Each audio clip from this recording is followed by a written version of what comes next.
the demand for diversification, the demand for decoupling from the volatility of the public markets. And I think those were additional triggers, that really catapulted, the growth of the private credit markets.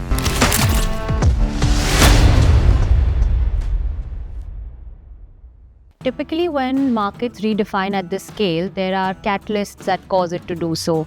So, Kanav, could you touch upon some key events over time that have catapulted the industry to move in this direction? There were a few big triggers, so it really goes back to the global financial crisis. So banks were certainly facing a lot of regulatory pressure. The regulation wouldn't allow them to do riskier lending that they were used to.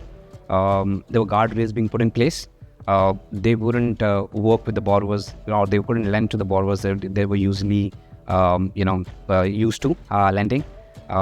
They couldn't, or they wouldn't, right? So that they put a lot of pressure, on the market, on the financial systems, and that's where the private credit funds, they stepped in. They stepped in, to fill in the gap that was left by the bank lending, and that was one of the biggest triggers, in the market. And then there were others. The investor allocation increased, in the space. The demand for diversification, the demand for decoupling from the volatility of the public markets. And I think those were additional triggers, that really catapulted, the growth of the private credit markets. And eventually, I think, if you think about the entire space, it really transitioned from the credit market being considered just a direct lending to all the asset classes, that comprises, the overall 45 trillion market, which we're calling like private credit plus.